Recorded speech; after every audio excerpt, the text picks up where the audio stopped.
ನಮಸ್ಕಾರ. ರಿಪಬ್ಲಿಕ್ ಕನ್ನಡ ನ್ಯೂಸ್ಗೆ ಸ್ವಾಗತ. ನಾನು ಶ್ರೀಪಾದ್ ಪಾಟೀಲ್. ವರದಕ್ಷಿಣೆ ಕಿರುಕುಳದ ಆರೋಪದ ಹಿನ್ನೆಲೆ ಗಾನ್ನವಿ ಆತ್ಮಹತ್ಯೆಯನ್ನ ಮಾಡಿಕೊಂಡಿರುವಂತಹ ವಿಚಾರಕ್ಕೆ ಸಂಬಂಧಪಟ್ಟಂತೆ ಕುಟುಂಬಸ್ಥರು ಈಗ ಆಕ್ರೋಶವನ್ನ ವ್ಯಕ್ತಪಡಿಸ್ತಾ ಇದ್ದಾರೆ. ಪತಿ ಸೂರಜ್ ಮನೆ ಮುಂದೆ ಗಾನ್ನವಿ ಕುಟುಂಬಸ್ಥರೆಲ್ಲರೂ ಸೇರಿ ಪ್ರತಿಭಟನೆಯನ್ನ ಮಾಡ್ತಾ ಇದ್ದಾರೆ, ಧರಣಿಯನ್ನ ಮಾಡ್ತಾ ಇದ್ದಾರೆ. ಸೂರಜ್ ಕುಟುಂಬಸ್ಥರ ವಿರುದ್ಧ ಆಕ್ರೋಶವನ್ನ ವ್ಯಕ್ತಪಡಿಸ್ತಾ ಇದ್ದಾರೆ. ಹನಿಮೂನ್ನಿಂದ ಬರ್ತಾ ಇದ್ದಂತೆ ನವವಿವಾಹಿತೆ ಆತ್ಮಹತ್ಯೆಯನ್ನ ಮಾಡಿಕೊಂಡಿದ್ದಾರೆ. ಗಾನವಿ ಸೂಸೈಡ್ಗೆ ವರದಕ್ಷಿಣೆ ಕಿರುಕುಳ ಕಾರಣ ಅಂತ ಆರೋಪ ಮಾಡ್ತಾ ಇದ್ದಾರೆ. ಮಗಳ ಸಾವಿಗೆ ಸೂರಜ್ ಕುಟುಂಬಸ್ಥರೇ ಕಾರಣ ಅಂತ ವಿದ್ಯಾರಣ್ಯಪುರದ ಸೂರಜ್ ನಿವಾಸದ ಮುಂದೆ ಪ್ರತಿಭಟನೆ ಮಾಡ್ತಾ ಇದ್ದಾರೆ ಗಾನವಿ ಕುಟುಂಬಸ್ಥರು. ಮೃತ ಗಾನವಿ ಶವ ಇಟ್ಟು ಸಂಬಂಧಿಕರು ಪ್ರತಿಭಟನೆಯನ್ನ ಮಾಡ್ತಾ ಇದ್ದಾರೆ. ಆಂಬ್ಯುಲೆನ್ಸ್ ಅನ್ನ ತಡೆದು ನೂರಾರು ಜನ ಆಕ್ರೋಶವನ್ನ ವ್ಯಕ್ತಪಡಿಸ್ತಾ ಇದ್ದಾರೆ. ಪೊಲೀಸರ ಜೊತೆಗೆ ಗಾನವಿ ಕುಟುಂಬಸ್ಥರು ವಾಗ್ವಾದಕ್ಕೂ ಇಳಿದಿದ್ದಾರೆ. ದೃಶ್ಯಗಳಲ್ಲಿ ನೀವು ಗಮನಿಸ್ತಾ ಇದ್ದೀರಿ. ಪ್ರತಿಭಟನಾ ನಿರತರ ಮನವೊಲಿಸುವ ಪ್ರಯತ್ನ ಪೊಲೀಸರಿಂದ ಆಗ್ತಾ ಇದೆ. ಆದರೆ ಯಾವುದಕ್ಕೂ ಕೂಡ ಗಾನ್ನವಿ ಕುಟುಂಬಸ್ಥರು ಬಗ್ತಾ ಇಲ್ಲ. ಸೂರಜ್ ಕುಟುಂಬಸ್ಥರು ಸೂರಜ್ ಇಲ್ಲಿಗೆ ಬರಬೇಕು ಅಂತ ಆಗ್ರಹಿಸ್ತಾ ಇದ್ದಾರೆ.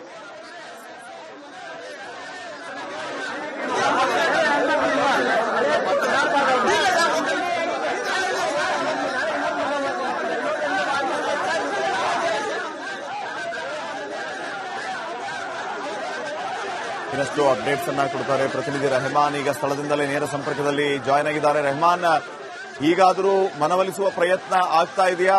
ಪೊಲೀಸರು ಏನ್ ಮಾಡ್ತಿದ್ದಾರೆ ಅನ್ನೋದು ಒಂದು ಕಡೆ ಆದ್ರೆ, ಈಗ ಗಾನವಿ ಕುಟುಂಬಸ್ಥರು ಸೂರಜ್ ಮತ್ತು ಫ್ಯಾಮಿಲಿಯವರು ಬರಬೇಕು ಅನ್ನುವಂತಹ ಆಗ್ರಹ ಮಾಡ್ತಾ ಇದ್ದಾರೆ. ಅವರು ಬಂದು ಮುಂದಿನ ಶಾಸ್ತ್ರ ನಡೆಸಿಕೊಡಬೇಕು, ಯಾಕಂದ್ರೆ ಈ ವಸ್ತು ಅವರ ಮನೆಯದು ಅಂತ ಹೇಳ್ತಿದ್ದಾರೆ. ಯಾಕೆ ಸೂರಜ್ ಮತ್ತು ಅವರ ಮನೆಯವರು ಇನ್ನೂ ಬರ್ತಾ ಇಲ್ಲ? ಆ ಪೊಲೀಸರಾದರೂ ಅವರನ್ನ ಕರ್ಕೊಂಡು ಬರೋ ಪ್ರಯತ್ನವನ್ನ ಯಾಕೆ ಮಾಡ್ತಾ ಇಲ್ಲ? ಸೆಕ್ಯೂರಿಟಿ ವಿಚಾರವಾಗಿ ಏನಾದ್ರೂ ಹೆಚ್ಚು ಕಡಿಮೆ ಆಗಬಾರದು ಅನ್ನುವಂಥದ್ದು ಅವರ ಮುಂಜಾಗ್ರತೆ.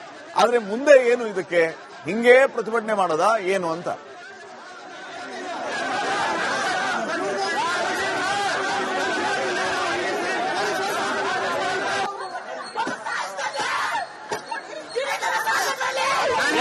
ಸೂರಜ್ ಅವರ ಮನೆ ಮುಂದೆ ಗಾನವಿ ಅವರ ಕುಟುಂಬಸ್ಥರು ನಿರಂತರವಾಗಿ ಪ್ರತಿಭಟನೆ ಮಾಡ್ತಾ ಇದ್ದಾರೆ. ಪೊಲೀಸರನ್ನ ಕೂಡ ಮನವೊಲಿಸುವ ಕೆಲಸವನ್ನ ಮಾಡ್ತಾ ಇದ್ದಾರೆ. ಆದ್ರೆ ಯಾವುದೇ ರೀತಿ ಪೊಲೀಸರು ಕೂಡ ಅವರ ಮನೆ ಮುಂದೆ ಮೃತದೇಹವನ್ನ ತೆಗೆದುಕೊಂಡು ಹೋಗ್ಲಿಕ್ಕೆ ಬಿಡ್ತಾ ಇಲ್ಲ. ನೀವು ನೋಡ್ತಾ ಇರಬಹುದು, ಈಗಾಗಲೇ ಸೂರಜ್ ಅವರ ಮನೆ ಪಕ್ಕದಲ್ಲಿ ನೋಡ್ತಾ ಇರಬಹುದು, ಬ್ಯಾರಿಕೇಡ್ ಹಾಕಿ ಅವರನ್ನ ಅಲ್ಲೇ ತಡೆಯುವಂತ ಕೆಲಸವನ್ನ ಮಾಡ್ತಾ ಇದ್ದಾರೆ. ಕೂಗಳತೆ ದೂರದಲ್ಲಿ ಆಂಬ್ಯುಲೆನ್ಸ್ ಅಲ್ಲೇ ನಿಂತ್ಕೊಂಡಿದೆ. ಅಲ್ಲಿ ಕೂಡ ಕೆಲವೊಂದಿಷ್ಟು ಪೊಲೀಸರು ಅವರನ್ನ ಮುಂದುಗಡೆ ಬಿಡ್ತಾ ಇಲ್ಲ, ಅಲ್ಲೇ ಅವರನ್ನ ತಡೆ ಹಿಡಿದಿದ್ದಾರೆ ಅಂತಾನೆ ಹೇಳ್ಬಹುದು.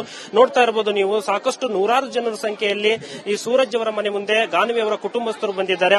ಅವ್ರದ್ದು ಒಂದೇ ಒಂದು ಇರೋದು ಏನಪ್ಪಾ ಅಂದ್ರೆ, ನಮಗೆ ಸೂರಜ್ ಅವರು ನಮ್ಮ ಗಾನವಿಯವರ ನಮ್ಮ ಮನೆ ಮಗಳಾಗಿರುವಂತಹ ಗಾನವಿಯವರ ಗಂಡ, ಅದು ಏನು ಅವರ ಗಂಡನ ಮನೆ ಕಡೆಯಿಂದ ಏನ್ ಶಾಸ್ತ್ರಗಳಿರುತ್ತೋ ಮೃತಪಟ್ಟ ಮೇಲೆ ಅದನ್ನ ಅವರು ಮಾಡಿಕೊಡ್ಬೇಕು, ಮುತ್ತೈದೆಯಾಗಿ ಅವಳನ್ನ ಕಳಿಸಬೇಕು. ಆ ರೀತಿಯಾದಂತಹ ನಮಗೆ ಶಾಸ್ತ್ರಗಳಿಗೋಸ್ಕರ ನಾವು ಅವ್ರ ಮನೆ ಮುಂದೆ ತಂದಿದ್ದೇವೆ. ಪ್ರತಿಭಟನೆ ಮಾಡುವಂತ ಉದ್ದೇಶ ನಮಗೆ ಏನೂ ಇಲ್ಲ, ಯಾಕಂದ್ರೆ ಮಗಳನ್ನೇ ಕಳ್ಕೊಂಡು ನೊಂದಿದ್ದೇವೆ. ನಮ್ದೇನಿದ್ರು ಆ ಶಾಸ್ತ್ರಗಳಿಗೋಸ್ಕರ ನಾವು ಬಂದಿದ್ದೇವೆ ಅನ್ನುವಂಥದ್ದು. ಹಾಗಾಗಿ ಮೃತದೇಹವನ್ನ ಅಲ್ಲಿ ಸೂರಜ್ ಅವರ ಮನೆ ಮುಂದೆ ಕರ್ಕೊಂಡು ಹೋಗ್ಲಿಕ್ಕೆ ಅವರು ಸಾಕಷ್ಟು ಪೊಲೀಸರ ಜೊತೆಗೆ ವಾಗ್ವಾದವನ್ನ ಮಾಡ್ತಾ ಇದ್ದಾರೆ. ಆದ್ರೂ ಮನವೊಲಿಸುವಂತ ಪ್ರಯತ್ನವನ್ನ ಮಾಡಿದ್ರು ಕೂಡ ಪೊಲೀಸರು ಯಾವುದೇ ರೀತಿಯಾದಂತಹ ಬಿಡುವ ವ್ಯವಸ್ಥೆ ಮಾಡ್ತಾ ಇಲ್ಲ. ಇದೇ ನಾನು ತೋರಿಸುವಂತ ಒಂದು ಮನೆ ಇದೆ ನೋಡಿ, ಇದೇ ಸೂರಜ್ ಅವರ ಮನೆ. ಏನು ಬಾಳಿ ಬದುಕಕ್ಕೋಸ್ಕರ ಇಲ್ಲಿ ಬಂದಿದ್ಲು ಮನೆ, ಈ ಮನೆಗೆ ಅವಳು ಮದುವೆ ಆಗಿ ಈ ಮನೆಗೆ ಬಂದಿದ್ಲು.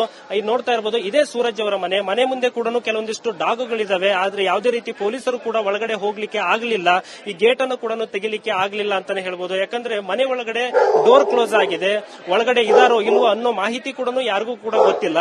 ಹಾಗಾಗಿ ನಾಯಿಗಳಿದಾವೆ, ನಾಯಿ ಇರೋದ್ರಿಂದ ಗೇಟ್ ಅನ್ನ ಓಪನ್ ಮಾಡಿ ಹೋಗ್ಲಿಕ್ಕೂ ಕೂಡ ಪೊಲೀಸರು ಭಯ ಬೀಳ್ತಿದ್ದಾರೆ, ಮತ್ತೆ ಈ ಗಾನವಿಯವರ ಕುಟುಂಬಸ್ಥರು ಕೂಡ ಭಯ ಬೀಳ್ತಿದ್ದಾರೆ. ಹಾಗಾಗಿ ಮನೆಯ ಮುಂದೆ ಪ್ರತಿಭಟನೆಯನ್ನ ಮಾಡ್ತಾ ಇದ್ದಾರೆ. ನೋಡ್ತಾ ಇರಬಹುದು, ಮನೆಯ ಎದುರುಗಡೆ ಮಹಿಳೆಯರು ಕೂಡ ಪ್ರತಿಭಟನೆ, ಕೆಲವೊಂದಿಷ್ಟು ಜನರಿಗೆ ಪರ್ಮಿಷನ್ ಕೊಟ್ಟಿದ್ದಾರೆ. ಅವರು ಪ್ರತಿಭಟನೆ ನಿರಂತರವಾಗಿ ಪ್ರತಿಭಟನೆಯನ್ನ ಮಾಡ್ತಾ ಇದ್ದಾರೆ. ಆದ್ರೆ ಯಾವುದೇ ರೀತಿಯಾದಂತಹ ಮನವೊಲಿಸುವಂತ ಪ್ರಯತ್ನವನ್ನು ಮಾಡಿದರೂ ಕೂಡ ಅವರಿಗೆ ಒಂದು ಪರ್ಮಿಷನ್ ಕೂಡ ಕೊಡ್ತಾ ಇಲ್ಲ. ನಾನು ಅವ್ರನ್ನೇ ನೇರವಾಗಿ ಮಾತಾಡಿಸುವಂತ ಪ್ರಯತ್ನವನ್ನ ಮಾಡ್ತೀನಿ. ಮನೆ ಎದುರುಗಡೆ ಪ್ರತಿಭಟನೆ ಮಾಡ್ತಾ ಇದ್ದಾರೆ. ಅಮ್ಮ, ಏನ್ ಮನೆ ಎದುರುಗಡೆ ಪ್ರತಿಭಟನೆ ಮಾಡ್ತಾರೆ? ಪೊಲೀಸರು ಯಾವುದೇ ರೀತಿ ಬಿಡುವಂತ ವ್ಯವಸ್ಥೆ ಮಾಡ್ತಿಲ್ಲ, ಏನಾಗ್ತಿದೆ ಇಲ್ಲಿ? ಅವರು ತುಂಬಾ ಇದು ಮಾಡ್ಬಿಟ್ಟಿದ್ದಾರೆ, ಡೌರಿ ಕೇಸು ಮತ್ತೆ ವರದಕ್ಷಿಣೆ ಕೇಸು. ಅದಕ್ಕೆ ಪೊಲೀಸ್ ಅವ್ರಿಗೆಲ್ಲ ತುಂಬಾ ಅವರು ಸಹಕರಿಸ್ತಾ ಇಲ್ಲ. ಆ ಹುಡುಗಿ ಲಾಸ್ಟ್ ಇದ್ರಲ್ಲೂ ಅವ್ರ ಮನೆಯಲ್ಲೇ ಇರಬೇಕು ಅಂತ ಕೇಳ್ತಾ ಇದ್ಲು. ಪೊಲೀಸ್ ಅವರು ಅದಕ್ಕೆ ಆಂಬ್ಯುಲೆನ್ಸ್ ಕೂಡ ಬಿಡ್ತಾ ಇಲ್ಲ. ಏನ್ ಕಾರಣ ಅಂದ್ರೆ, ಫಸ್ಟ್ ಎಲ್ಲ ಮಾತುಕತೆ ಆದಾಗೆಲ್ಲ ಒಂಥರ ಇದ್ರು, ಸುಮ್ನೆ ರಿಸೆಪ್ಷನ್ ಮಾಡ್ಕೊಡ್ರಿ ನಾವು ಮದುವೆ ಮಾಡ್ಕೊಂತೀವಿ ಅಂತ ಹೇಳಿ ಮಾತುಕತೆ ಮುಗಿಸಿದ್ವಿ.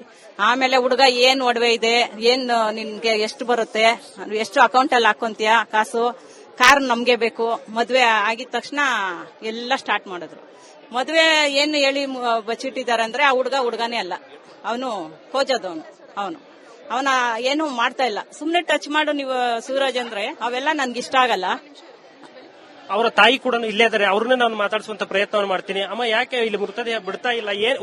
ಇಲ್ಲಿ ತಗೊಂಡ್ಬಂದಿರೋ ಸೂರಜ್ ಅವರ ಮನೆ ಮುಂದೆ ನಿಮ್ಮ ಮಗಳ ಮೃತದೇಹವನ್ನು ತೆಗೆದುಕೊಂಡು ಬಂದಿರೋ ಉದ್ದೇಶ ಏನು? ನನ್ ಮಗುಗ್ ನ್ಯಾಯ ಸಿಗ್ಬೇಕು ಸರ್. ಇವರೇ ಈ ಕಾರ್ಯ ಮಾಡ್ಬೇಕು. ನಮ್ಮ ಮಗು ಇಷ್ಟ ಪಡ್ತಾ ಇತ್ತು ಇವ್ರ ಮನೇಲಿ ಇರೋಕೆ, ಅದಕ್ಕೆ ಇಲ್ಲೇ ಮಾಡ್ಬೇಕು. ಅವಳದು ಒಂದು ಚೂರು ತಪ್ಪಿಲ್ಲ ಸರ್. ಇವ್ರು ತಪ್ಪು ಮಾಡಿರೋದಕ್ಕೆ ಬರ್ತಾ ಇಲ್ಲ. ಇವತ್ತು ತಪ್ಪಿಲ್ಲ ಅಂದ್ರೆ ಬಂದ್ ನನ್ ಮಗು ದೇಹನ ಇದ್ ಮಾಡಿ ಕಾರ್ಯ ಮಾಡ್ಬೇಕು. 3 ದಿವಸ ಆಗಿದೆ, ಒಬ್ರು ಬಂದ್ ನೋಡ್ತಾ ಇಲ್ಲ. ತುಂಬಾ ಮೆಂಟಲಿ ಟಾರ್ಚರ್ ಕೊಟ್ಬಿಟ್ಟಿದ್ದಾರೆ ಸರ್. ಅವಳಿಗೆ ಊಟ ಹಾಕದೆ ಕಿರುಕುಳ, ವರದಕ್ಷಿಣೆ ಕಿರುಕುಳ, ಅದ್ ತಗೊಂಬ, ಸೈಟ್ ತಗೊಂಬ, ದುಡ್ಡು ತಗೊಂಬ. ನಮ್ಮ ಮಗು 2 ಮಂತ್ಸ್ ಹೇಳೇ ಇಲ್ಲ ಸರ್ ನಮ್ಗೆ.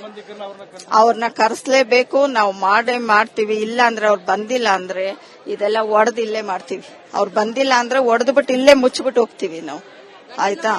ಗಂಡನ್ ಮನೇಲಿ ಮಾಡ್ಬೇಕಾ ಕಾರ್ಯ. ಅದಕ್ಕೆ ಅವಳಿಗೆ ಅವಾಗ್ಲೇ ಶಾಂತಿ ಸಿಗೋದು. ನಾವು ಮಾಡಿಕ್ತಾ ಇದ್ರೆ, ಆದ್ರೆ ಅವಳು ಇಷ್ಟಪಟ್ಟಿದ್ದು. ಅದಕ್ಕೆ ನಾನು ಮನೆಗ್ ಕರ್ಕೊಂಡೋಗಿ 3 ದಿವಸ ನೋಡ್ಕೊಂಡೆ ಸರ್. 10 ನಿಮಿಷ ಕೆಳಗಡೆ ಹೋದೆ. ಅವಳು ಈ ತರ ಮಾಡ್ಕೊಂಡ್ಬಿಟ್ಟಿದ್ದಾಳೆ. 2 ತಿಂಗಳು ನನ್ನ ಮಗಳು ಪಟ್ಟಿರೋ ಕಷ್ಟ 20 ವರ್ಷ ಪಟ್ಟಷ್ಟು. ಅಷ್ಟು ಕಿರುಕುಳ ಕೊಟ್ಬಿಟ್ಟಿದ್ದಾರೆ.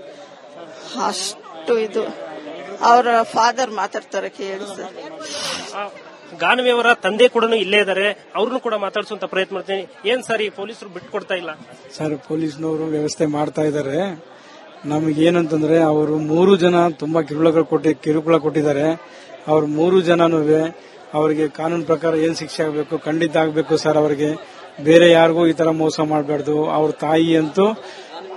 ತಾಯಿ ತುಂಬಾ ಮೋಸ ಮಾಡಿ ಮಗನ್ನ ಹತೋಟಿಯಲ್ಲಿ ತಗೊಂಡು ಅವ್ರ ತಾಯಿ ಯಾವ ತರ ಹೇಳ್ತಾರೋ ಅದೇ ತರನೇ ಮಾಡಬೇಕು ಅಂತ ಹೇಳಿ ಮಾಡಿ ನನ್ನ ಮಗಳಿಗೆ ತುಂಬಾ ಟಾರ್ಚರ್ ಮಾಡಿದ್ದಾರೆ. ಸರ್, ನೀವು ಮದುವೆ ಮಾಡಿ ಕೊಡಬೇಕಾಗಿರೋಂತ ಮುಂಚೆನೆ ಹುಡುಗನ ಕುಟುಂಬದ ಬಗ್ಗೆ ವಿಚಾರ ಮಾಡ್ಲಿಲ್ವಾ? ಹೇಗೆ ಏನಂತಂದು? ಸರ್, ಅಕ್ಕಪಕ್ಕ ವಿಚಾರಣೆ ಮಾಡಿದ್ವಿ.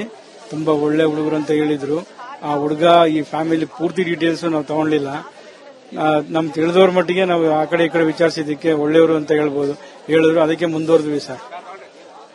ಇದು ಅವರ ತಂದೆ ತಾಯಿ ಮಾತಾಗಿದೆ ಅಂತಾನೆ ಹೇಳ್ಬೋದು.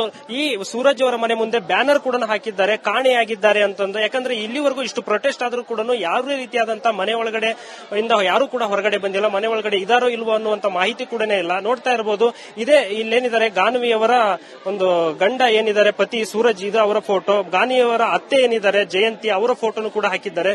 ಮತ್ತೆ ಸಹೋದರ ಏನಿದ್ದಾರೆ ಸಂಜಯ್ ಅಂತ ಅಂದ್ಬಿಟ್ಟು ಅವ್ರ ಫೋಟೋ ಕೂಡ ಹಾಕಿದ್ದಾರೆ. ಕಾಣೆಯಾಗಿದ್ದಾರೆ ಅನ್ನುವಂತ ಒಂದು ಬ್ಯಾನರ್ ಅನ್ನ ಈ ಒಂದು ಅಳವಡಿಕೆ ಮಾಡಿಬಿಟ್ಟು ನಿರಂತರವಾಗಿ ಪ್ರತಿಭಟನೆ ಮಾಡ್ತಾ ಇದ್ದಾರೆ. ಹಾಗೂ ಪೊಲೀಸರನ್ನು ಕೂಡ ಮನವೊಲಿಸುವಂತ ಪ್ರಯತ್ನವನ್ನ ಮಾಡ್ತಾ ಇದ್ದಾರೆ. ಆದ್ರೆ ಯಾವುದೇ ರೀತಿಯಾದಂತಹ ಪೊಲೀಸರು ಕೂಡ ಅವರಿಗೆ ಪರ್ಮಿಷನ್ ಅನ್ನ ಕೊಡ್ತಾ ಇಲ್ಲ ಅನ್ನುವಂಥದ್ದು ಈ ಸದ್ಯಕ್ಕೆ ಇರುವಂತಹ ಒಂದು ಸ್ಥಿತಿ ಅಂತಾನೆ ಹೇಳ್ಬೋದು. ನೋಡಬೇಕು, ಒಂದ್ ವೇಳೆ ಏನಾದರೂ ಪೊಲೀಸರು ಮನವೊಲಿಸುವ ಕೆಲಸವನ್ನು ಮಾಡಿದ್ರೆ ಮೃತದೇಹವನ್ನ ಏನಾದರೂ ಈ ಗಾನವಿಯವರ ಪತಿ ಮತ್ತೆ ಆತ ಕುಟುಂಬಸ್ಥರು ಏನಿದ್ದಾರೆ ಅವರೆಲ್ಲ ಬಂದು ಕಾರ್ಯ ಏನಾದರೂ ಮಾಡ್ತಾರ, ಅಥವಾ ಹೀಗೆ ಮೃತದೇಹವನ್ನು ವಾಪಸ್ ತೆಗೆದುಕೊಂಡು ಹೋಗುವಂತ ಪರಿಸ್ಥಿತಿ ಆಗುತ್ತಾ ಗೊತ್ತಿಲ್ಲ ಅಂತಾನೆ ನೋಡಬಹುದು.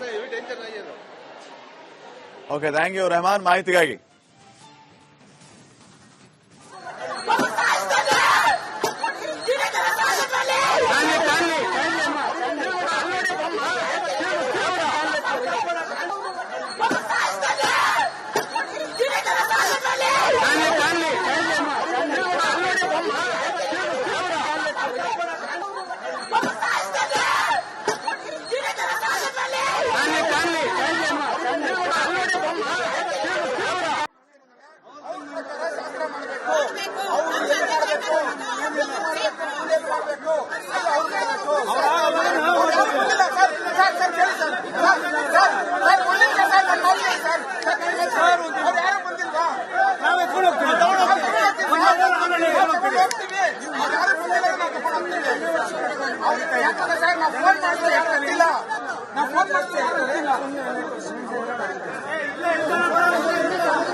ನೋಡಿ, ಗಮನಿಸ್ತಾ ಇದ್ದೀರಿ ಯಾವ ರೀತಿ ಅಲ್ಲಿ ಆಕ್ರೋಶ ವ್ಯಕ್ತವಾಗ್ತಾ ಇದೆ ಅಂತ ಹೇಳಿ. ಗಾನವಿ ಕುಟುಂಬಸ್ಥರು ಆಕ್ರೋಶವನ್ನ ವ್ಯಕ್ತಪಡಿಸ್ತಾ ಇರುವಂತದ್ದು. ಸೂರಜ್ ಕುಟುಂಬಸ್ಥರು ಇಲ್ಲಿಗೆ ಬರಬೇಕು ಅನ್ನುವಂತಹದ್ದು ಅವರ ಆಗ್ರಹ ಆಗಿದೆ. ಗಾನವಿ ಮೃತ ಶರೀರವನ್ನ ಆಂಬ್ಯುಲೆನ್ಸ್ ಅಲ್ಲಿ ಇಟ್ಕೊಂಡು ಪ್ರತಿಭಟನೆಯನ್ನ ಮಾಡ್ತಾ ಇದ್ದಾರೆ. ನಾವು ಮದುವೆ ಮಾಡಿ ಕೊಟ್ಟಿದ್ದೀವಿ, ಈಗ ನಮ್ಮ ಮನೆಯ ಗಾನ್ವಿ ಅವರ ಮನೆಯ ವಸ್ತು, ಅವರು ಬಂದು ಮುಂದಿನ ಶಾಸ್ತ್ರಗಳನ್ನು ನೆರವೇರಿಸಬೇಕು, ಅಂತಿಮ ವಿಧಿವಿಧಾನಗಳನ್ನ ಮಾಡಬೇಕು, ಅವರ ಪದ್ಧತಿಯಂತೆ ಮಾಡಬೇಕು. ಆದರೆ ಅವ್ರು ಯಾಕೆ ಬರ್ತಾ ಇಲ್ಲ ಅನ್ನುವಂಥದ್ದು ಇವ್ರ ಪ್ರಶ್ನೆ ಆಗಿದೆ. ಅವರು ಬರಬೇಕು ಅನ್ನುವಂಥ ಆಗ್ರಹ ಇವರದ್ದಾಗಿದೆ.